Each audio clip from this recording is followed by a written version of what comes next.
Hello, welcome to the Intentional Evolution Podcast. I am your host, Vision Battlesword, integral consultant and founder of I Evolve Life, a personal and professional development practice based on the philosophy of intentional evolution. This podcast is an ongoing conversation to explore that philosophy, as well as to serve as a resource, a showcase, and a catalyst for ongoing growth toward the human singularity. That is to say, mass awakening of new consciousness, superintelligence, and radical creative flourishing. Each episode I'll feature a world-class transformational facilitator, co-creator, or friend to reveal cutting-edge psycho-spiritual technology, unpack our deepest wisdom, and evolve our awareness. This series is based on value for value, so whatever value you receive from these transmissions, please return some value back in the form of a donation, directly supporting our contributors, or offering your own time and talent as a producer. Thanks for joining me in this journey, and now, here's our episode. Higher mind, present the optimal frequency for intentional evolution. Gladius Sovereign, my friend and co-creator, how are you feeling today? I feel blessed to be here, bro. Nice.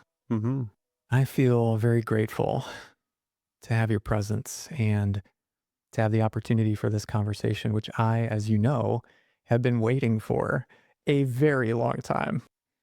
This is it. This is our kickoff, our launch of an entire new conversation, ongoing, indefinite, potentially never-ending conversation that I am like probably the most excited that I've ever been in my life to be embarking on this particular journey. This feels so aligned and important and meaningful to me. And I'm I'm just blessed. Like you said, you're blessed to be here, and I'm blessed for you to be here to start this journey with me. And the starting question of the journey is, who are you, Gladius Sovereign?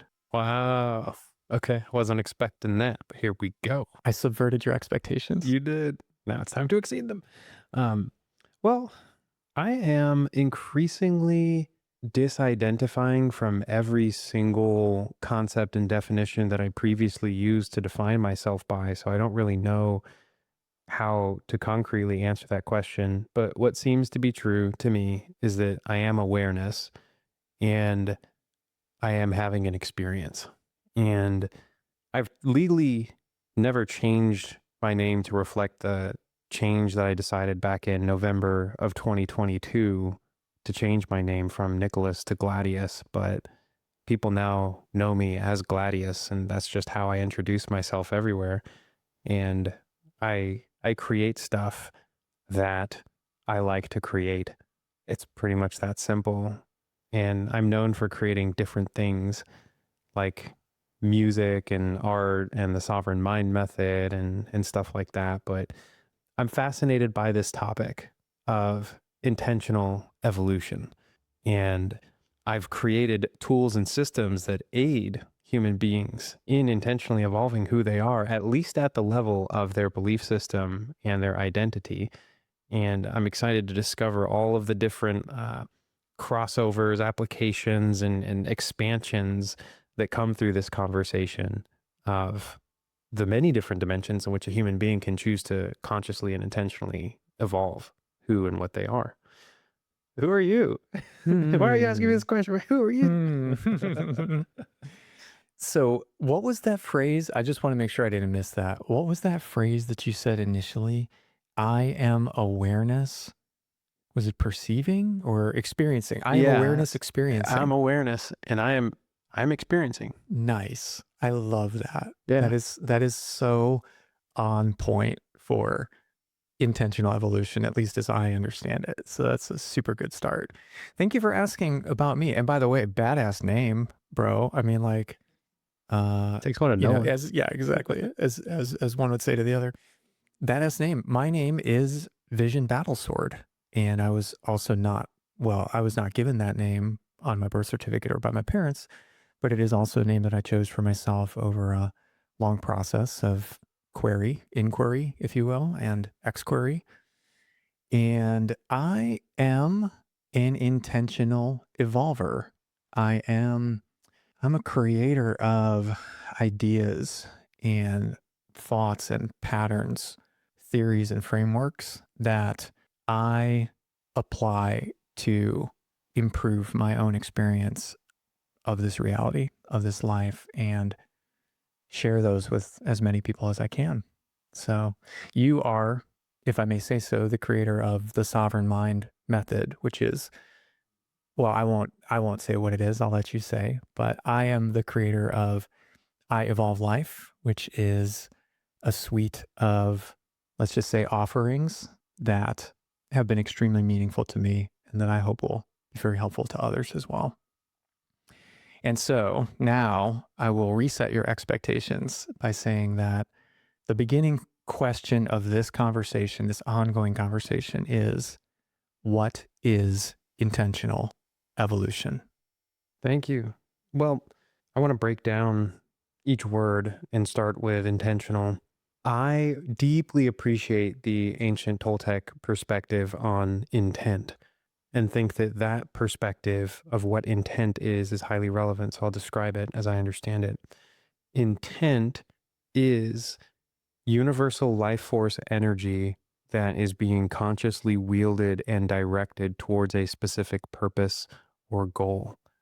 And so intent is what actually gives rise to all observable phenomenon, including all sentient and non-sentient life, including all organization and order in the universe that we can perceive and understand as the laws of physics. Intent, when we add Chanel to that, it's we are the one that is wielding the intent. We are the one that is guiding and directing the universal life force energy. We're being intentional about our evolution. And so what is evolution? Evolution is something like taking the form that you embody and changing it to serve some purpose or function. That in some sense is what evolution is. And this is usually done over the span of multiple lifetimes, multiple generations, incremental minor changes to the overall architecture or psychitecture that as an organism we embody. And I view intentional evolution as the quickening and the acceleration of this process, whereby a creative being learns to wield the universal life force energy, the universal substance of intent in order to make structural changes to their physical body, to their mental body, to their emotional body, or whatever patterns of energy that they have control over, and quickening that process. That's my first stab at intentional evolution. Nice. Yeah, that was great. Like as a first pass encapsulation of an almost epically big and complex concept, which we will continue to unpack and explore forever. I love that you use the word quickening because that has several different meanings to it, right? Like there's a sense in which we're talking about increasing the speed, quickening. But then quickening is also a word that I have heard in reference to the act of giving life to. Have you heard of it that way? No, but I'm curious to expand on that. Yeah, as I understand it. Well, so like the first time I ever heard that word quickening was actually in the Highlander movie series universe. Do you remember that? No. Okay. So there was these movies, I think that started in the 80s. It turned into a series. It was one classic movie called The Highlander, and it had Sean Connery, and I'm trying to remember who the other lead. At any rate, there was this sort of mysterious storyline of these immortal beings who walk the earth, and for some reasons which are explored and expanded through the lore of the series, more in later movies than in the original, they're sword fighting with each other in these duels to the death where there can be only one. It's like an ongoing centuries or millennia long tournament where these immortals, they can't die, they can't be killed except through sword combat with each other. but they have to find each other, track each other down, and then have these duels in secret until there's only one of them left for some reason. In the lore of the original movie, it's not really expanded why this is happening. But the process of when one of them defeats the other and takes his head, he also, I guess he or she, I think I feel certain that they're all sexes of immortals, but when one of them takes the other one's head, they also take their power. In the movie universe, it's depicted as this energy, this like lightning bolts of force and power and electricity that transfer from one immortal to the other. And all of that immortal's power is absorbed. And the winner of that particular combat then becomes stronger permanently with all of the other's abilities. And that process of absorbing that energy, they refer to in the movie universe as the quickening. That was the first time I ever heard the word. But I've also heard it used to mean like the moment when the spark of life enters into a like inanimate vessel. So I think in magical terms, if we were to make a golem out of clay or earth or something, the moment of animating that Wow. dead material and bringing it to life is called quickening, That's the amazing. object. Yeah. Wow. So the fact that you use that word in this context of intentional evolution really hit home to me as being, yes, that is what we're doing. That's Yeah. exactly it, That's amazing. right? We are quickening our evolution. We're imbuing it or instilling it with our life force, as you say, which is that word intent, which it literally just means life in Toltec spirituality. How does that all land for you? That's amazing. Yeah, I had no idea that there was the dual meaning there, but maybe subconsciously I did. It's funny. I appreciate the introduction of that definition, and I think that I agree that that's precisely what we're doing with almost like a full spectrum of different approaches. There's technological acceleration and advancement in AI, and there's the hybridization of like man and machine, and then there's the psycho-spiritual advancement of our own psychotechnologies. And earlier you described your, suite of offerings within I Evolve, and I was immediately thinking like, these are all psychotechnologies that have like permanently up-leveled my life and my relationships and my productivity and my effectiveness as a human being. And you, you have quickened me Mm. through your work, Yeah. Thank you for that. Yeah. And so I like just kind of coming back around to the words again. I think there's just so many different angles of exploration here, but real quickly, just kind of focusing on the word evolution. And, you kind of gave that overview or that description of what we kind of think of as evolution or what that is. But like if I could put words to it, it's a process of incremental improvement. Like just to remove all of the charge or moralism or anything like that from the word and just say like in a totally neutral sense, what is evolution? What does that even mean? And to me, it's a process of incremental change. Even we could even remove, instead of even saying improvement, it's really just a process of incremental change. That's what evolution really is. Don't you think? Yes. So like, I think the whole where we originally, and if this, of course, is you and I both know, but most other people don't know that this phrase goes back for us more than 5 years. And when we started like conceiving of this whole concept just through observation of the world and what's going on, but also like having this kind of motivation in our hearts, I think you and me, to want to help direct that change in ways that are beneficial to us, not just ourselves individually, but then by extension of that, all humans. And then even by extension of that, I think all conscious beings or sentient beings, like to have that like real pure motivation in our hearts of like, if evolution is a given, which I think it is, I mean, it's hard. I wouldn't know how to argue against that position. If evolution is a given, change is a given. Change will occur. It will likely occur incrementally. And if we're subject to that, which I think most people believe that we are, even if that's only through the course of one's own life.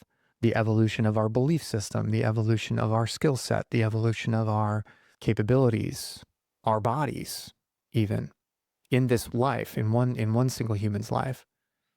If that's a fact, if that's a given, and that's going to happen, wouldn't it be interesting if we could take some ownership of the trajectory of that transformation or that change or that process of evolution? And I think that's where we get the word intentional rather than, let's say, accidental or unconscious or Automatic. Yeah. what do you Yeah. think? I think so, man. Taking hold of the reins and steering the ship in the direction that we actually prefer, and then doing so explicitly with an intention of for the highest benefit of all, that makes it actually like sustainable. And there's something in different magical traditions around this concept of like highest good of all, highest benefit of all. Apparently, when God set up the rule book for how all of manifestation and creation comes into form, adding that little suffix intention to whatever it is that we're intending adds almost like a lubricant for it to come into form, because it's not contradictory to the motivations, desires, or intentions of like the universal source creator, as long as it's for the highest benefit.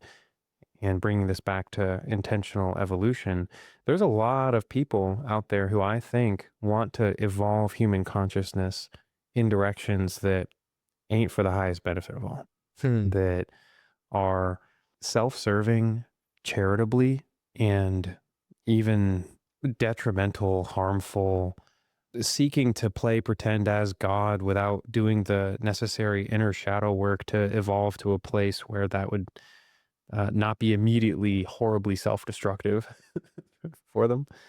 So I think that as we're exploring this concept of intentional evolution, it feels important to me that the backdrop intention that's just taken as another given is that this process of taking ownership of how we evolve is always explicitly for the highest benefit of all sentient life. Yeah. Yeah, that's such a good add. And I think that brings it full circle right back around to kind of what I was saying in the exploration of just the word evolution itself is I think what we sometimes don't think about, or rather, I think in the like sort of popcorn, pop culture, superficial, I just love, I just want to take a moment and acknowledge this like rainstorm that started immediately when we started talking about this. And It's like so nice. I think the first time I said the phrase intentional evolution, this wind blew through. Yeah, that's right. And then it started raining. And then now when I just said those words a moment ago, there was thunder. It's just super cool. Synchronicity to our talk. But anyway, the superficial idea I think that we get of evolution, maybe like as kids in school growing up or from wherever we get these ideas from, is that it's this sort of inexorable march of progress, that it's inherently good. I think that we maybe absorb that idea through the concept I would agree. that it's like, oh yeah, evolution is good, or it's always going in one direction, which is from, let's say, simpler to more complex, or worse to better, or More chaotic to more orderly. less abundant to more abundant. You get the idea that it's always this march of progress and improvement. And I would propose that evolution as a process is probably inherently neutral, and it can probably go in all different ways, in all different directions. And it seems obvious that that's the case. Even just look at the trajectory of civilizations or societies. Many times there's a process of growth and increasing of abundance and complexity and density and structure and so forth. And then the process may reverse itself and go in the other direction. And things may slowly deconstruct or devolve or fall apart. So I think that's a big part of, and the point that you brought in about like the value, there is, at least in our philosophy, a fundamental value behind our intention, which is the highest good of all beings, is super important, because to your point, there can be intent and there can even be evolution, which may be taking things in a direction, whether intentionally or unintentionally, that does not feel like it is to our benefit, our improvement, or betterment. So that is the kind of intentional evolution that we seek to create, is the idea of self-ownership and self-awareness and self-direction of our evolution, but explicitly to the good. Yes, totally. I'm actually curious, what do you sense, Vision, are some of the primary ways that humanity right now is already experiencing intentional evolution? Oh, yeah. Well, certainly I think that we have been engaging in intentional evolution as a species for a very long time. I think you could even look at other species that are potentially also intentionally evolving in some ways or others. But I mean, a very easy example is just, let's say, crop cultivation. We choose and actually interfere in a way, or we interact with the genetic breeding process of other creatures that we share this ecosystem with in very intentional ways. And so if you just look at our diet as an easy example over the last several hundred or several thousand years, we've certainly changed ourselves physically a lot just in the period of time of recorded history for sure. So I think that's an example of intentional evolution. But I think more to the point you're getting at, which is the point where we're both going, is thinking about, I think, more recent developments of our self awareness psychologically speaking and culturally speaking. And so I think that's where I want to offer a reflection back to you, kind of like you did for me earlier about my portfolio and the benefits that you've gained from that, and say that, like, I think your technology, your psychotechnology, sovereign mind is right over the target or right in the sweet spot of what I think intentional evolution is all about, which is about taking ownership and becoming a self creator of our own inner world, at least to the extent that we take ownership of our physical bodies, to take ownership of our psychology, our belief system, to be able to rewrite our own software in intentional ways, again, that are toward the highest good. Like, that's an example, I think, of where we're really starting to have a breakthrough as a species now. I would agree 100%. And I love the term psychotecture as a means to describe the synthesis between energy, mind, and body. And my sense is that any species that gains free will to make alterations and then intentionally change or intentionally evolve its own psychotecture is poised to potentially quantum leap in some unknown and unknowable number of ways. Because if you have the ability to uninstall legacy programming from the childhood environment that once upon a time maybe seemingly kept us safe, a belief system like I'm not enough, I'm not worthy, and I don't deserve it. From my own personal story, these three beliefs were very primary in my experience for at least 20 years of my life. It's two decades. And these beliefs served as fuel for me to motivate myself to achieve and go out and produce and work hard and always work harder out of fear of not being good enough. And it played a very instrumental role, these three key components, these beliefs, these energy structures, in like the development of my ego and becoming the Nick Runlet who I was, going all the way into my early and mid 20s. And then in my own process of intentional evolution, shedding the weight of those programs was a fundamental rewrite of my entire life story and how I showed up and what I felt and what I experienced on a day-to-day basis. No longer feeling an intrinsic like pull, like I'm literally like lurching my body to illustrate. Maybe you can hear it in the timbre of my voice, but this intrinsic fear-based pull to action just wasn't there for me anymore, and that sparked an opening in my heart. The space that gets created when the old stories are free to dissolve and free to return back to wherever they came from as light, as love is beautiful to me. It's a huge component of why I feel motivated to share it so consistently with so many other people.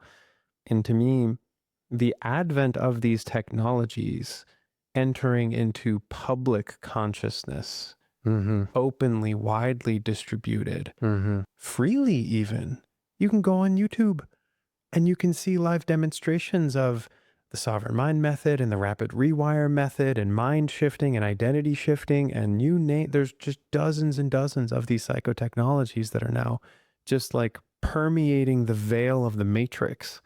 And so to me, that's like extremely inspiring because we're not alone in this. Yeah. Yeah. And so I invoked the word software and you invoked the word uninstall a moment ago. And we've and you're using the word technology, psychotechnology. And I just want to like dial into that and really like embrace that metaphor, not to dehumanize us, but just because I think the analogy is so useful and in some ways just so fitting and real, like practical. Green. As we've created these machines, these thinking machines, it is rather funny how we start to discover that we are not so different from them. It's funny. And I just want to dial into something that we've talked about, which is this technological singularity.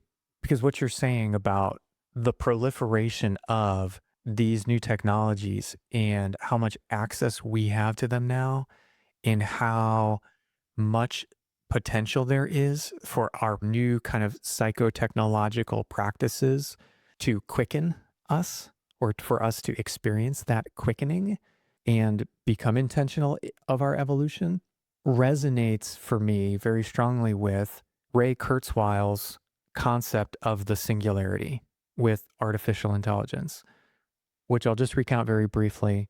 The idea is that as machines learn how to think and then learn how to program, become self-aware of their own programming, and have the ability to change it, that due to presumably faster computational power than us. Although I want to insert a question mark there. I want to insert a push pin with a question mark.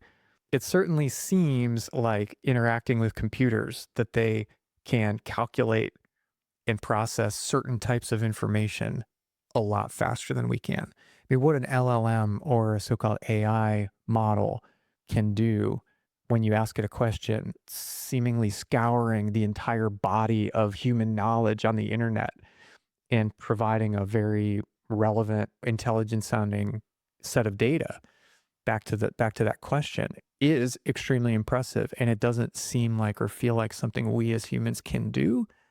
On the other hand, I suspect that we are highly underestimating our potential of what we can do or what our brains are doing actually, and what our brains are capable of. Not just brains, but minds, right? Our entire psychospiritual architecture. Is that what you called it? I call it psychotecture, but psychospiritual architecture is the correct intent. Yeah. Yeah. And psychotecture is a shorthand for that. I like that. That's good. Anyway, so push pin inserted with question mark. Are they really faster than us? I'm actually not sure about that. I think we may have wildly different superpowers or different capabilities. But long story short, Kurzweil's idea is that because they can process this kind of information so fast, that at the point that they begin to rewrite their own programming code, which, gosh, are we at that point now, right now? Meta claims that 20% of their AI models are self-producing their own code.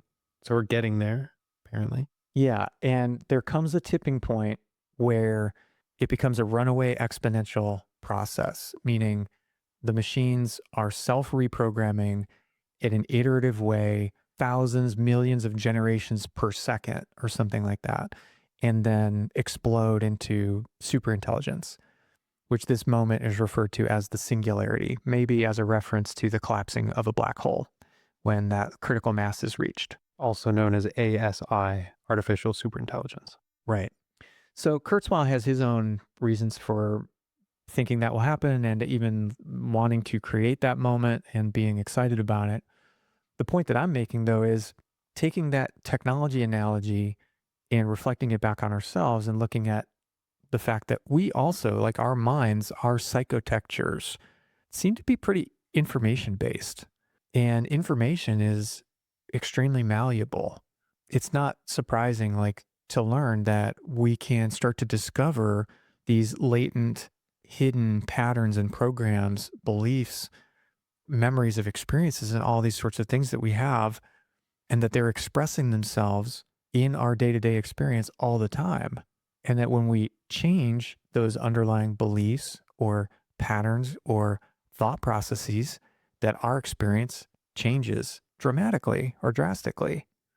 But to your point, the technology is available and how much access that we have to them now, wouldn't it be the case, or couldn't it at least be possible, that we also could experience our own type of singularity, whereby self-iterating our psychological programs, that we could also, as you say, have a breakthrough into something that we probably can't actually even imagine precisely or conceive with our current level of consciousness. And that is another meaning to me of intentional evolution. Yes, yes, as you've called it, aptly so, the human singularity. How do you think human beings right now are doing on that track? Are we close to it? You know, people say that ASI with machines is it's always plus 2 years out, plus 2 years out, and the predictions are always wrong. But like, how far are we potentially from something like that in your eyes? I'd be really curious. Boy, that's a really difficult question to answer from a predictive standpoint. It also, there's other models and ideas that occur to me in this moment, like spiral dynamics and integral theory, that also describe the evolution or the unfolding of waves of human consciousness. I think personally, I believe that we are without a doubt experiencing a wave. I think we, at a species level, are going through, again, also what maybe we could use Julian Jaynes' terminology to describe as the breakdown of our current level of consciousness, as an allusion to the breakdown of the bicameral mind. I think we're going through a breakdown and a breakthrough.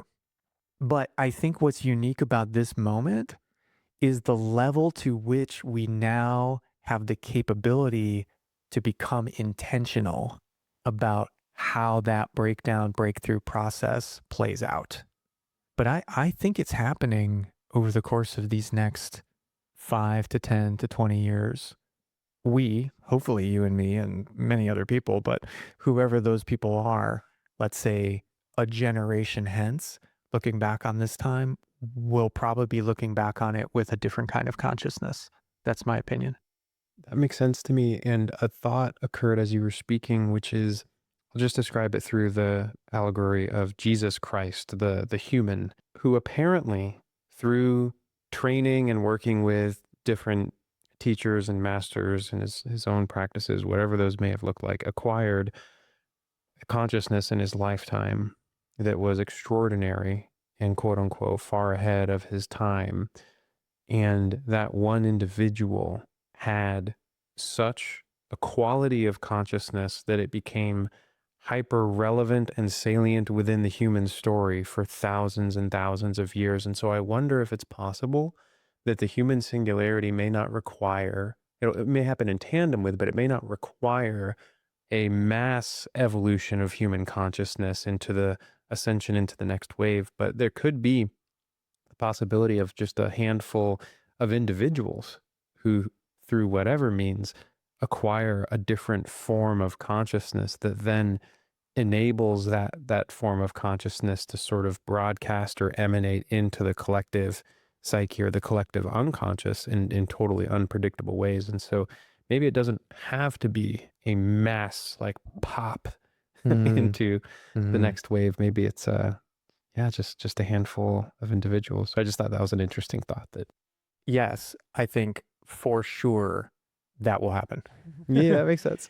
I think that's kind of how it has happened Probably. mostly, throughout history. Yeah. And I suspect that we are on the boundary of like a phase change. Hmm. But if you just think about your example of Jesus the Christ Mhm. and how there was a moment in history when a new consciousness emerged, was born, maybe starting with a single individual or a very small group, it did absolutely represent a mass consciousness unfolding, right? A massive wave, a mass wave of a completely different pattern or We program stopped that we are. sacrificing goats to please the gods. Well, I mean, some of us did, Some of yes, us did, you know. but the point being, like, we are absolutely living with that consciousness as a Yeah. huge center of gravity, as a huge center of massive thought, if you will.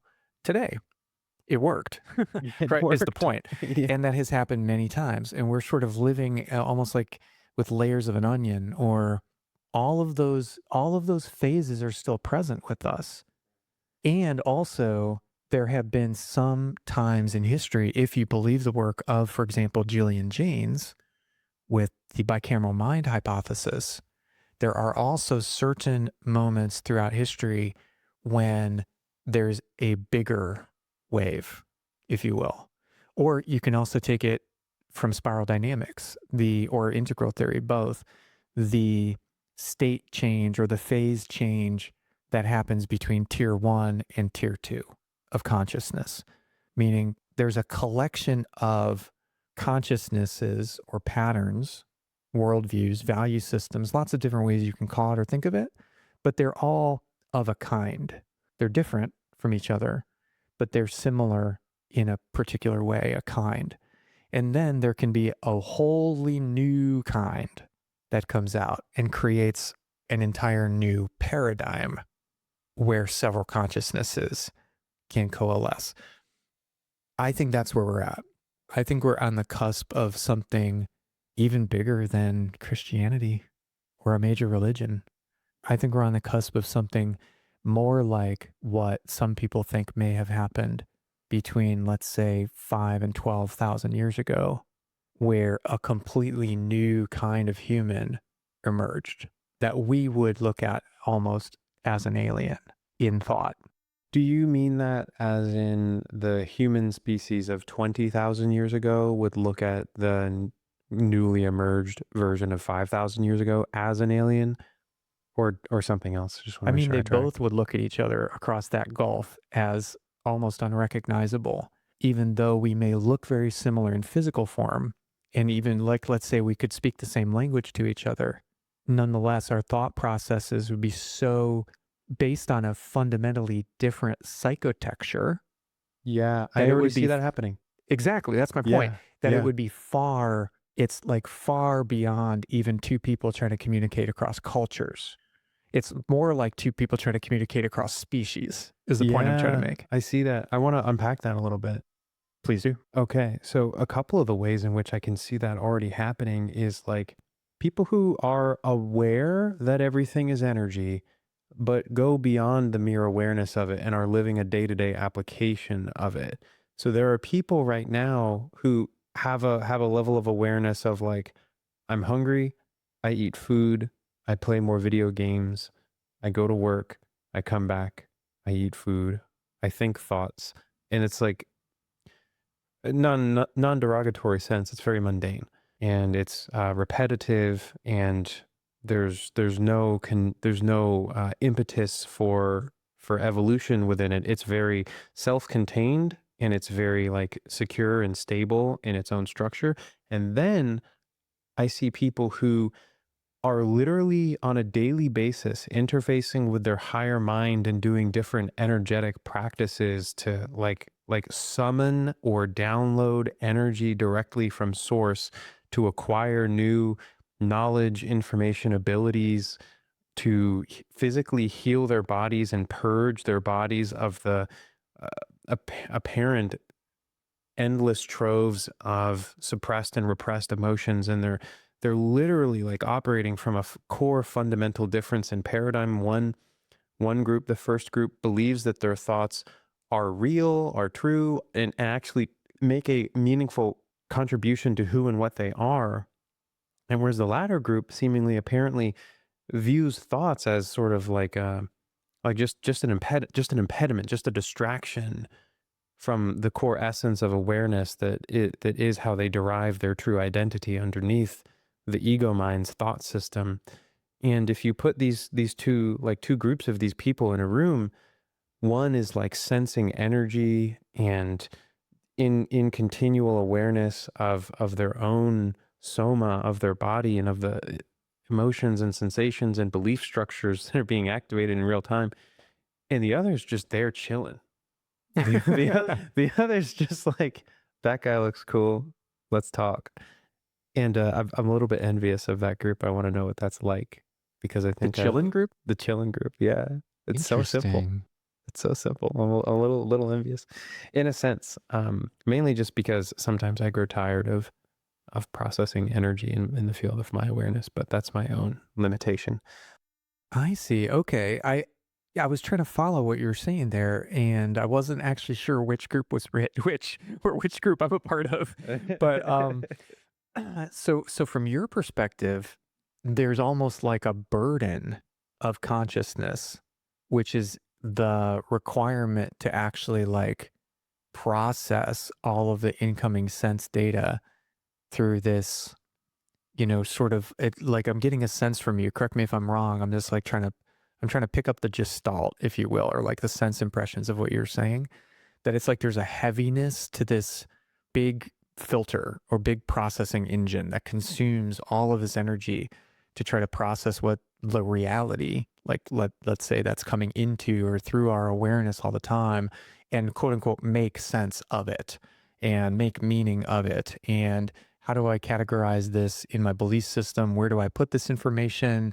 How does this benefit me in terms of putting food in my mouth or, that hierarchy of needs or whatever? And then somehow or other, there's a type of person or people who have been liberated from that whole situation altogether and are just taking reality as it comes and aren't actually spending or costing all of that energy to process it. Instead, they're actually like receiving energy just from life or the universe. It's a Is great that way to kind of put what you're it. saying? That's a great way to put it. And then I add a layer on top based on my current stage of development, which is I perceive sometimes that raw intake of awareness is highly activating of the remnants of programming and whatnot that still lingers in my body. And I sometimes perceive that as kind of draining, as even exhausting sometimes. And I like wish it weren't such a consistent feature in my overall experience, Yeah. because the energy and the sensations itself become involuntarily salient to me, like they command my attention. Yes. And so I imagine that too ultimately, and it has, fades away and diminishes and becomes less and less of like a prevalent feature of the awareness. Or what is also seemingly possible based on certain non-dual teachers who report their experiences, there can become such a degree of disidentification and disillusionment with the body that the signals are like actually quite quiet and manageable and non-intrusive because there's no sense of self bound up in them. And so this is another potential way in which I would desire to personally intentionally evolve, is to let go of as much of that as possible. How do you make sense of all of that? It brings up a lot of stuff for me on my side as you were talking. It's you like we're all I love this exploration because we're just like hitting intentional evolution from like all different sides and all Right. different angles and Totally. it's all on target in different ways. And for me, yeah, while you were speaking, I was just thinking about how there's a philosophical concept called the golden mean, the mean between extremes, and how like there's this like needle threading exercise that we can do or that we get to do, finding that balance between letting go of these energy consuming, suffering creating patterns, programs, fixtures of our belief system or whatever that is, and allowing more pure experience just to enter our awareness non-judgmentally, and then getting closer and closer to life in the process, getting closer and closer to reality and to each other as sentient beings in that process, and letting go so much that we become ungrounded, that we become non-functional, that we become, let's just say, lose contact with our physical presence and objective, let's say, sense perception that maybe goes in a direction that becomes non-beneficial. Yeah, that was what was coming up for me, is just wanting to give a place of honor to all of those real survival programs, patterns like that have come to us through evolution and through our culture and our ancestors and all of the like, when we're in the womb, when we're from conception to becoming an embryo and a fetus, and then on our way to becoming a baby and a born human, we actually go through stages of evolution in that process. Do you know that? Like we go through an amphibian phase and an aquatic phase. At some point we have gills, you know? What? You didn't Oh, know that? no. Yeah. Like at some point in the development of the fetus in utero, it has a tail, it has gills. Yeah, It's no. actually in a way like replaying the whole process over geological time of like how we got to here, to this particular moment of sophistication, complexity, our current manifestation. And so like I think of our psychotecture the same way. Like we are the beneficiaries of all of these stages, phases, waves of consciousness. And much like the tail or the gills or the appendix, or well, it may very well be the appendix serves a very useful function, but whatever vestigial aspects of our prior evolution that we may still carry with us or have at least gone through at some point in our development to get to where we are now, I'm grateful for, you know? And there's, I think, some of those things that are actually still very relevant and helpful. So that was one thought process that I had while you're talking. Another one is coming back to what you said earlier about how much material has become available to us to our benefit, to allow us to really like become intentional evolvers. I recently did a podcast episode called Arcane with a friend of mine named Edgar Sanchez, which was all about secret and hidden knowledge that's been preserved through mystery schools and secret texts and encoded in systems like tarot and astrology and all of this different stuff. And it got me thinking about why that stuff is kept secret. And are we ready for it all now? Is it all coming out? Is that actually what we're experiencing right now? At least in part, is like a reemergence of a whole lot of knowledge, which for whatever reason went a little underground for a long time. That also made me think about, because you invoke Jesus Christ, the whole idea of the book of Revelations and how most people think of that last chapter, I guess, or story or book of the Bible as being this kind of like apocalyptic story of like the end of the world, quote unquote. But I've also I've started to hear things from others in interpretations of what that's really all about, and it suddenly landed for me that even the name Revelations, it's about the time when all will be revealed. Mm-hmm. It's about the time when all will be known. The secrets will be told. The truth will come out. Right. So there's a sense in which that is a kind of an end of the world as we know it, in the same way that like if I go through a deep transformational experience through facilitation, psychedelics, or religious experience, if I become born again, there's a sense in which the old me had a death, or sometimes we call it an ego death. There's a sense in which the world did end, but that doesn't mean that there's a cataclysm or that there's massive destruction or anything like that, except for perhaps psychologically speaking, or to our belief system, or to, the way we think about our institutions, let's say. So all of this kind of feeds back into, for me, this idea that there could very well be this process of revelation, which feels very jarring, which feels very disruptive, but that is all for our good. That having access to all of these different psychotextures, psychotechnologies, secrets, mysteries, information from both the ancient and the extremely new and modern is what comes together to allow us to really choose our own adventure now. And I'm excited for that. Yeah, yeah, it's the ancient wisdom that has like the technological distribution model, as opposed to archaic word of mouth transfer of the current, as Damien Eccles calls it. I like this concept. The current is the verbal transmission of the exact coding that has been occulted in any given magical tradition. Well, now I can make a YouTube video and I can distribute the sovereign mind method to 1,000 people.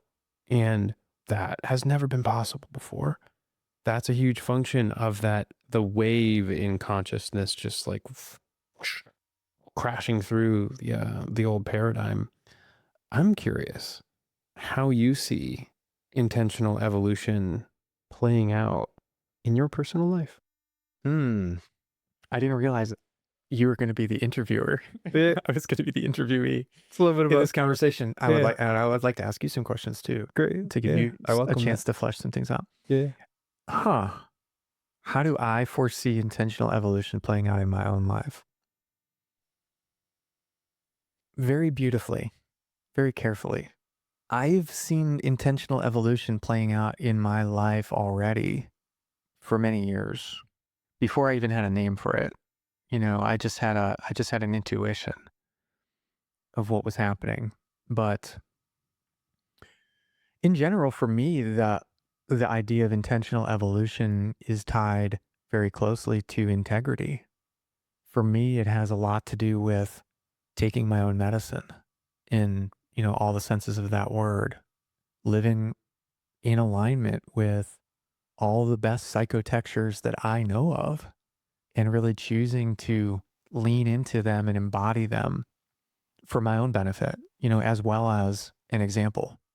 I see myself becoming more peaceful, becoming more joyful, becoming more playful, continuing to become more and more effective and powerful at exercising my will, creating the things in the world that I would most like to see. What about you? How do you see intentional evolution playing out in your life? I basically ditto all that, and I see all that for you too. I think that for me, it's going to look like operating with a self-defined set of values that help me guide through every seemingly difficult decision I make in business and relationships, and having a direct conduit access to my higher mind and forces of consciousness that I desire to relate to in a mentor-mentee dynamic to learn from, like Christ consciousness, using intention to directly connect with the essence of that, and through different journaling and meditation practices, imbuing my consciousness with qualities from those seemingly outside sources. I see intentional evolution bringing simultaneously a lot of peace and a lot of efficacy of doing and building and sharing the things that I want to do and build and share in the world. And I see intentional evolution being something that I share as a new normal, as a baseline paradigm for all of my closest personal friendships. That's how I see it playing out. For me, I think for both of us, this is kind of how it all started in a way, but for me, especially like I want to help myself. I want to help my clients. I want to help the people that are close to me, my inner circle, my friends, my family, my loved ones. And it's also really important to me to at least be part of a solution, part of a process of improvement for society as a whole. How do you see intentional evolution playing out in our culture, our civilization, our society? Yeah. I'm going to interpret that as like moving forward as opposed to like up until now. Okay. So it's just going to keep quickening, bro. It's all quickening. I think that more and more people are going to catch on to this notion that like beliefs are just patterns of energy, and you have the ability to influence energy that is within the field of your awareness, so long as you focus your attention on the energy and apply intention to it. I think that it's really simple and that people are going to start picking up on that. And once they pick up on that, they're not going to want to put it down if they're at all awake and aware and not just sleepwalking through life. Once you realize that, oh my gosh, this heavy energy that I've been carrying for a long time that I know doesn't serve me, that I don't even like, that I don't even want anymore, I'm not bound to it.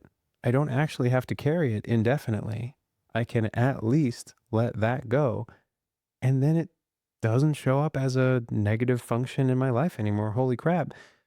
People are carrying around so many thousands of these patterns of energy and they don't even know it. They don't even realize how burdened they are by the sum total of them until they gain the direct experience of finally releasing at least one of them. And they go, wow, I feel lighter. I feel so much better.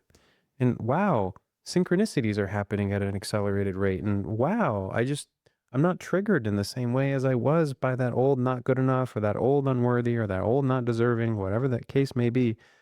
I think that once people get a taste of it, they're going to want to share it with their friends. They're going to want to share it with their family. And it'll be a very organic uprising of sovereignty and expanded sentience. And, I think that a big component of this too is going to be almost in a sense the modernization of magic. There's going to be a commonplace acceptance that intention carries energy and makes meaningful change at multiple levels of reality beyond just your own physical body. Yeah, it's like the visceral, deep core epiphany understanding of what that, I guess, what's kind of almost become a cliche, even though it's a super, super powerful mantra, be the change Mhm. that you would like to see in the world. It's like, okay, great, great bumper sticker, great t-shirt, great thing to say. But like when it really lands and you realize that like, oh, that's magic. That's changing reality. No BS. hmm That's a totally different paradigm. Yeah. And the paradigm where every single person has that understanding and is on a daily or weekly basis operating with those intentions, it's a totally different world. Or at least when there's a substantial number of people, a critical mass, if you will, or Yeah. even a center of gravity Yeah. that's operating with that kind of understanding. Yeah. That's Yeah. a shift in consciousness. That's the kind of thing that I'm talking about. hmm Yeah. But there's something else you said previously that I just want to do a little, point counterpoint thing. There's shadows in the world, right? There's a dark side to things. And that's because there's a light side to things, and there has to be both. But what I'm saying is that when you were talking about how you can go on YouTube and discover, I'm reflecting back to the recent conversation I had with Edgar about Arcane, and he was talking about how you went on the internet and found a video that caused him to have like a spiritual embodiment experience. Like a spirit came into his body and he was able to communicate with it. And he described it as a super, super positive experience for him. And then I also reflected back, like, that door could swing both ways, probably. I would like to be careful with the kind of content I consume if it has those potentials. Yeah. So the point I'm making is that, like, yeah, it's amazing and beautiful for people to be able to find things like your sovereign mind method or my power activation or lots and lots and lots of other super high vibe, intentional evolution minded stuff. And the internet is a neutral technology. Communications in general is a neutral technology as a vehicle for any ideas or patterns or programs or energies, encodings of information. So let's just be being realistic about things. The question is looking at the landscape of society as it is now, not necessarily looking backwards in time, but still looking forwards. Nonetheless, knowing that there's lots of content on YouTube and or everywhere else and all sorts of different ways that people are interacting with technology and AI and so forth. Where do you see that kind of critical mass of consciousness, like what you were describing, that modern magic idea where we start to become aware of our own patterns, that everything is made of energy and information, that we have agency, ownership, sovereignty to be able to create our reality in any direction that we want? How does that play out, knowing that there's also, let's just say, patterns that maybe want to go in different directions? Well, it's always going to boil down to the individual's free will decision based on the guidance and wisdom of their higher self and the degree to which they have access to their intuition. They'll find the right information at the moment that their consciousness is ready to find it. And they generally won't find it a moment sooner. It's really rare that one purely accidentally stumbles upon something that is profoundly beneficially life-changing, that seemingly didn't have a little bit of influence from their higher self, like, hey, bud, watch that.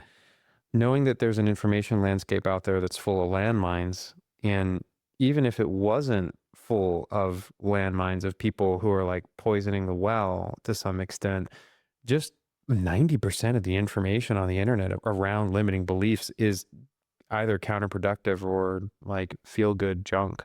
Tell me more about that, because I haven't explored that space nearly as much as you have. What do you? Yeah. So if a belief is a crystallized pattern of energy that lives both in your mind and in your body, stuck, trapped emotions in the physical tissues, even a mental reframing process alone isn't going to fully and completely dissolve the full energy structure. But 90% of the information online will tell you, okay, write out the belief. Ask yourself a question. What do I believe about myself?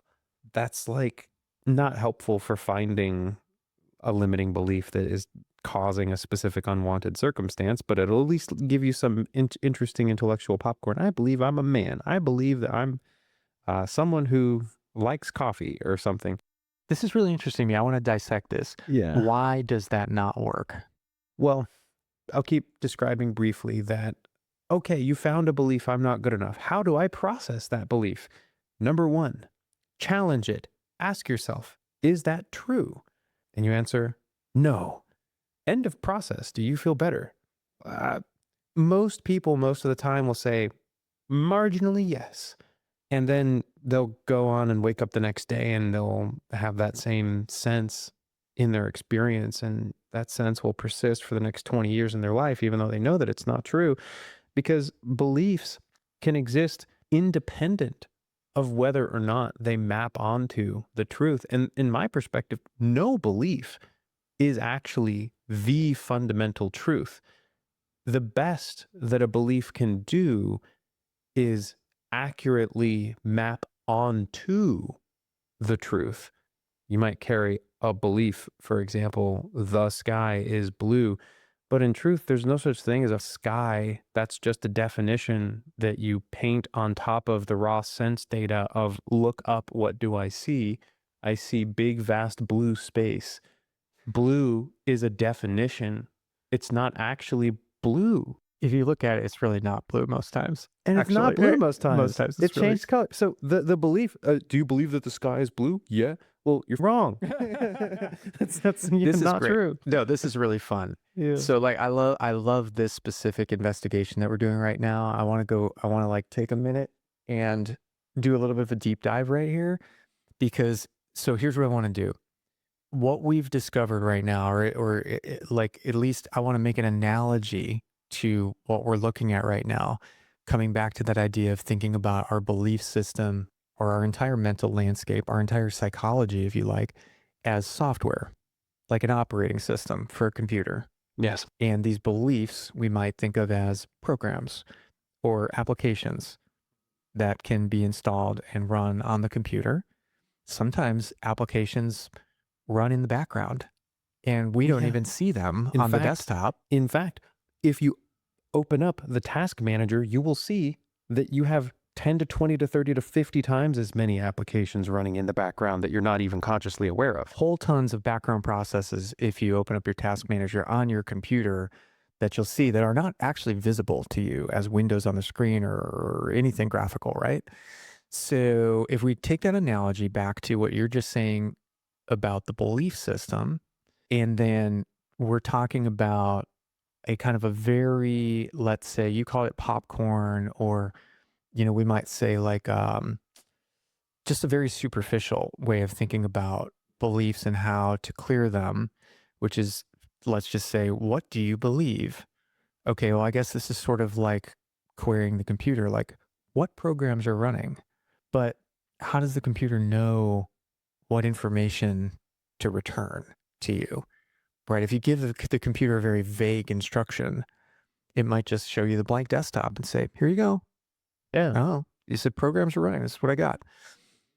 Then you said, well, belief structure ABC, syntax, language structure, whatever that is this true? No. Okay, great. That might be sort of like saying close program, but that's not delete program. That's not uninstall program. Yeah. That's not, will the program restart again the next time I boot the computer? Right. Or is it even on a timer to restart again in 10 minutes? Right. It's just a very superficial way of interacting with the overall situation. That's exactly right. And it's only interfacing with the graphical user interface. It's not actually interfacing with the underlying energy, which is what actually binds the program into your operating system. Yes, this is where it gets really interesting to me, because this is kind of the newer stuff that we've been exploring and discovering lately. And my question is, what is a belief? Okay. A belief is a crystallized pattern of energy. And this crystallized pattern of energy carries intention, and the energy that it is imbued with can have any imaginable combination of emotions, sensations, or other qualities baked into it. And so there are belief structures that are filled with fear, anger, pain, and sadness. There are belief structures that are filled with laughter and joy and pleasure based on your past experiences. So every belief, and here's what a lot of people don't even realize too, every definition of every language that you've ever learned is also another belief. So the definitions are like building blocks upon which you construct the larger, the vast majority of beliefs in your belief system are going to be comprised of other definitions. And so if you have a belief that life is hard or work is serious, each of those words is in and of itself a belief. So you have a string of beliefs bound together to make a combined sense that confuses together, conceptually fuses together your definition of life, which is all encompassing, and your definition of hard, which is probably not pleasant. So when someone carries that belief structure, life is hard, they're literally binding their sense of hard energetically into their sense of life. I call this a confused definition. But work is hard is a definitional statement, True. isn't it? Yes. Yes. So Is they're it self-referencing and yep. is it possible that beliefs are definitions inherently? In some sense, you could frame it that way, but here's what's funny. It would then depend on your definition of definition. Um, Do we need to define the word is also? yeah, depends on the definition of the word is. Okay, Yeah. but back to what you originally said. It sounds like what you're telling me is that in your model or in your understanding, a belief is like an informational or energetic, if you will. I think the two things could be interchangeable, maybe energy and information, maybe two forms of the same thing. Sure. Yes. Anyway, it's an energetic or informational container for a collection of experiences. That's another great way to look at it. Okay. Yeah.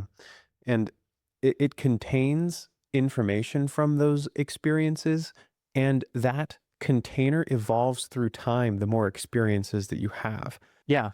And you can continuously grow the energetic charge of a belief by reinforcing it with a similar pattern of experiences again and again over the course of decades.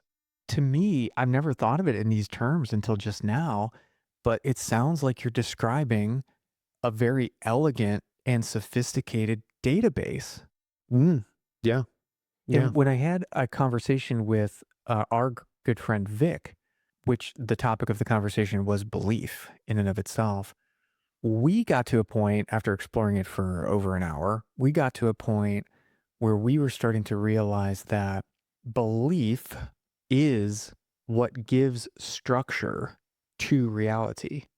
Like why we keep using this phrase, belief structure, is because if we were to imagine completely deleting the entire database or completely dissolving, removing the entire belief system itself, what we would experience, as best we can imagine it, is just like an unfiltered data stream of reality, like reality just like flowing through our awareness, which one might call a non-dual state or connection with source or returning to, universal oneness or whatever. That may actually be very pleasant and enjoyable, but also it might be difficult to function as a 3D object in a 3D world if that is the experience of reality. So yeah, we were starting to realize that it's like, oh, thank goodness for the belief system, because the belief system is actually like, we were using an analogy of a house. It's the wall, it's the actual structure, it's the framing of the building, it's where we choose to put the walls, how we choose to divide the rooms, what furniture would we like to put in it. But the difference between having an intentionally evolved belief system and having an accidental or a chaotic or a confusing belief system is, imagine that you let someone else design the architecture of your house and you just happen to live here because this is where you showed up, and anyone that happens to come down the street gets to put furniture in it or move the furniture around or put in unnecessary walls and dividers that constrain your movement and make it more difficult and frustrating just to live here. That's the difference. It's not so much about the belief structure, the belief system itself is bad or inherently, it does inherently represent limitation, but there's a certain amount of limitation that we actually prefer, that we enjoy, but then there's a certain amount that becomes counterproductive. And intentional evolution is just about taking ownership for like, oh, this is the house that I live in. I have a sledgehammer and I can move these walls around if I want. Yeah. Yeah. You get to architect that house for yourself and make choices intentionally about what you believe and what you no longer wish to believe, what no longer is true for you in your experience.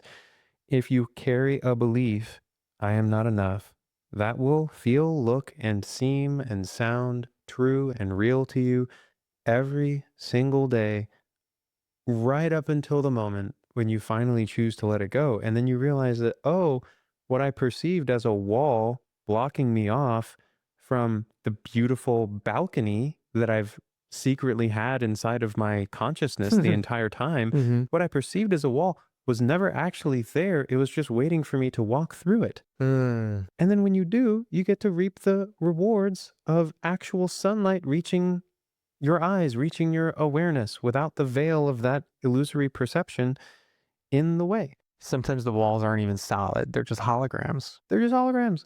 Yeah. And you like believe in them so strongly that you think that you can knock on them Mm. and you think you can feel them and you think you can touch them. You can't. They're not really there. They're not there in a concrete sense. What happens? Like, okay, so like really going deep into the theory because this is the whole point. Like, we Yeah. want to geek out on this stuff. Yeah. What happens when someone has, as a part of their belief structure, their house, if you will, a wall or whatever it is that it looks like, such as I'm not enough. I am not enough, which is again a definitional statement. Yes. It's a definition of I am. Mm-hmm. How does that manifest in a person's experience or in a person's behavior? What does that like result in? The first thing I'll touch on is self-perception. Yeah. There will be a consistent self-perception of inadequacy, insufficiency in virtually all domains of their experience, which they, depending on their other programming and their belief system, will either capitulate to and then fully allow that self-perceived inadequacy to express through different mental health problems and different physiological symptoms. For example, like, oh, I'm not enough. I'm just going to let myself go eat pizza and become overweight. Or, oh, I'm not enough. I'm just going to coast in my entry-level accounting job and not really seek to like build anything of meaning or import in my life. They'll make different decisions that reflect and confirm and concretize that identity, because this is another aspect of this to me. Anytime that you have a belief that starts with I am, it's your self-definition and it's your identity. That's I am. It's your identity. And so this is who and what you are. And so in addition to all of that, it'll show up in all of their relationships. It'll show up depending on your programming. You might also counter that belief by trying your hardest your entire life to prove that you are enough. Building a facade that is not authentic to who you truly are, and going forth and conquering women and conquering business and conquering the gym, and almost a polar opposite response to that.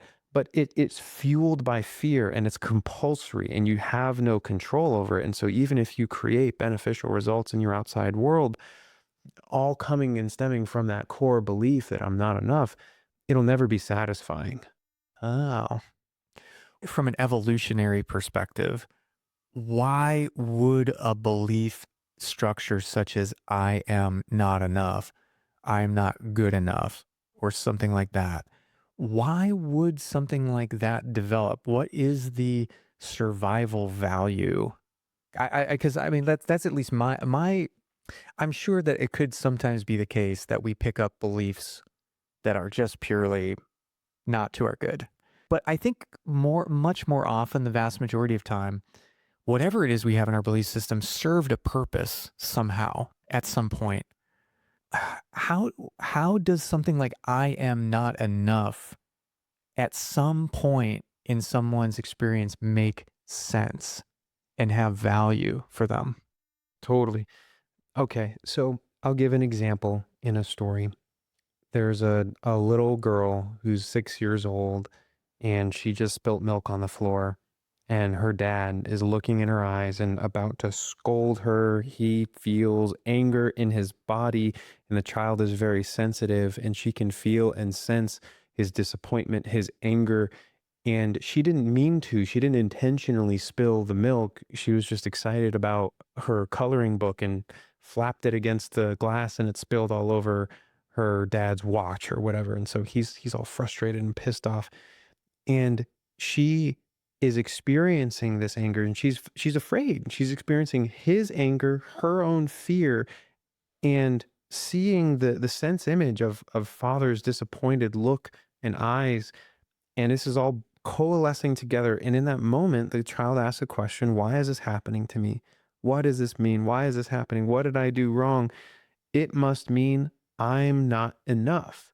And this is a survival, brilliant judo move to take the environmental stressor of parental disapproval and turn it into a motivational mechanism for self-improvement.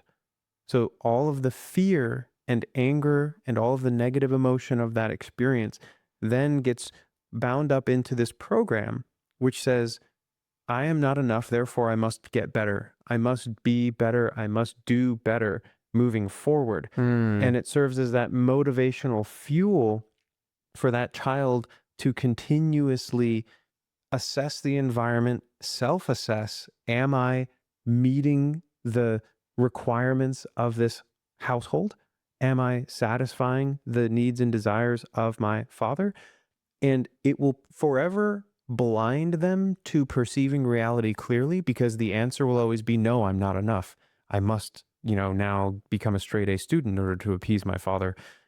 Okay, now I've done that. Am I good now? No, I'm not enough. I must now start a business. Well, am I good now? Nope, I'm not enough. I must, learn and master the piano so that my mother can be happy too. And so it will serve for a stage in a period of time as evolutionary fuel to improve, but it'll also be completely and fundamentally draining and exhausting. And most of the results that come from that will deliver temporary, fleeting satisfaction and never soul level fulfillment, because it is fundamentally a survival program. It guides and directs the ego to pursue adaptive behaviors that win brownie points to an outdated environment. Once you're 20, 30, 40 years old, you've left the child at home. You no longer need to appease mom and dad. You no longer need to carry the story that you're not enough. It doesn't actually keep you safe like it once appeared to. And yet it'll persist indefinitely until you make the free will choice to let it go. No, but I get it. And this is actually really super helpful for me and maybe for other people to just like have a connection to reality. Like to have a connection to like, what is this for? How did this get here? What is the practical value of this? So that it's not just like such a disembodied boogeyman Yeah. of like, I'm not worthy. And I'm burdened with this thing. I'm like, it's like this Why cross is that I this have to here? bear. Yeah. Yeah, but like the way you're explaining it now, it actually makes a lot of sense because it is a very powerful yet simple program that a child can understand. Like taking all of that sophisticated thought process that, oh, like what's my contribution to the household, and like how could I be more careful with my book and the milk and like, blah, blah, blah. It's like, but something that a child's mind can immediately grasp, understand, and encapsulate, and that by running that program, it being so vague, so ambiguous, it generally leads to different results or different outcomes because it's applied situationally. And that internal motivator, which you might call shame, that internal motivator will lead to at least effort, extra effort in all of these different ways. So it's like at a certain point in time, at a certain age, yeah, it actually is working to improve a child's experience, in certain ways, but at what cost? And to your point, it's like running a computer with very, very far outdated software. I can relate to this problem right now. Yeah. You know, the computer's not running well, and this program is actually not helping anymore. It's actually subtracting from my experience or the enjoyment of my life. So, but that actually really is helpful to at least appreciate the power and the potency of how simple a program can be and how it can have these dramatic impacts on our life. And so I think the new question or the new invitation is to consider, what does intentional evolution look like of a belief system that includes empowering beliefs that can somehow provide that similar type of motivating energy toward improvement of our experience overall without the corresponding suffering or inherent limitations of those old programs. Yeah, exactly. And whether that's achieved through creating and installing a different belief, or what I prefer to believe is the case is that when we let go of the old fear-based energy structure, the natural essence of who and what we are can shine more clearly, and we can receive easier, unfiltered guidance from our higher mind, from our true self, from God or source, whatever you prefer to believe in. And the natural rhythm and order and purpose of our soul can then spontaneously unfold. It doesn't have to be a matter of like belief replacement. At least that's my perspective. That's where I differ from one of my mentor's teachings, who used to say you always must replace the fear-based belief with a love-based belief kind of thing. But yeah, that's how I make sense of it today. Yeah, and that makes sense too. Like, just to bring it back to the analogy of the house, sometimes you may just want a more open floor plan. Yeah. Like, we can knock some walls out. We don't need to put new walls up Yeah. necessarily. Right. But on the other hand, we may just want to reconfigure the rooms, and sometimes new walls create different spaces that might be what we want to enjoy They right might. now. But yeah, I see where you're going with that. And I was just noticing in your story, like in your example of how the little girl forms at some point, I'm not enough. I was just noticing how in you, you actually offered a couple of reframes in the moment of like what a different program could look like that would serve the same purpose for the child, but not have to carry that internally painful energetic imprint. So I just think that's an idea for us to contemplate there about, yeah, I hear what you're saying about not wanting to give people the impression that belief work or play, as I would call it, must always be a one for one substitution, that you've got a much more open-minded and flexible approach than that. But then also dialing back in time to the 6-year-old child or whatever age we are when some of these things, these beliefs occur. It could be that at that age, the house is going to get a wall, and we can help ourselves and help our children to put up good walls as much as possible Yeah. that will serve them well Yeah. for as long as possible in their life. Does that make sense? Yeah, it sure does. Yeah, when I look at the life trajectory of two children, one has a set of parents who has all of this awareness that we're discussing today and that intention of like, my kid's probably going to form some beliefs. Might as well empower them with ones that are beneficial. Right. Or here we are in the spilled milk moment. Yeah. Intentional evolution awareness would say, this is a big deal. This is an important moment. How I handle this can change the trajectory of my child's life for the next 20, 30, 40 years. Right. So it's like, what do I want to do right now? Do I want to try to make sure that this doesn't turn into an I'm not enough wall? You know what I mean? Yeah. And there's a hilarious joke, running joke that I have with my partner Eliza, where we make fun of the ego. And the ego always knows what to do based on what it believes, but it has this childlike voice of like, I know what to do. I'm going to yell and scream at her and make sure that she feels shame for the rest of her life. It's like, that's good. Oh, man. But no, That's funny. We should make a cartoon character of that. I want to. That would be hilarious. That would be Yes. such a great way to explain some of these things that we talk about. The ego knows what to do, man. And it's always that voice. I know what to do. It's like a little smart ass. Yeah. That's funny.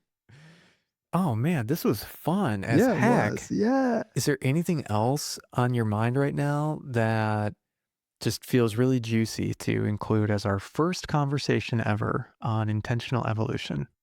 I just want to remind people that you can go to the Intentional Evolution website and you can see past collaborations and productions of Intentional Evolution, the organization, and gain a ton of value from watching these presentations. And everything that we do here is offered on the value for value model, which you can learn more about on the website. But the idea is super simple. It's like, if you check out some of the deeper explorations and workshops on these ideas and you derive value from it and you want to make a contribution that feels good in your heart, you're free to do so.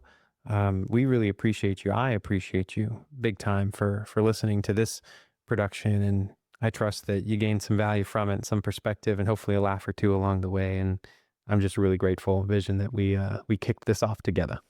Yeah, man, you too. And thanks for bringing that in.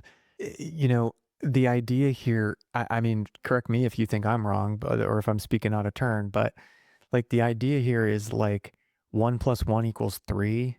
And Or 30, yeah, or depending on, 30 or yeah. 300 or 3 million. Like the idea is we want to bring together as many of these groundbreaking, impactful evolutionary ideas and technologies, psychotectures, as we called it, or psycho-spiritual architectures. Like we want to bring all of this together and we want to create the human singularity. That's what we're here to do.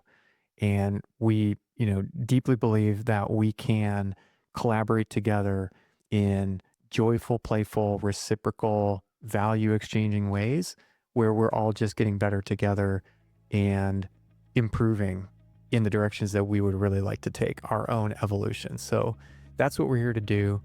And we'll just keep talking about anything that is on topic or relevant to that whole project of intentional evolution. And thank you so much, Glad, for being my partner and my co-creator in this adventure.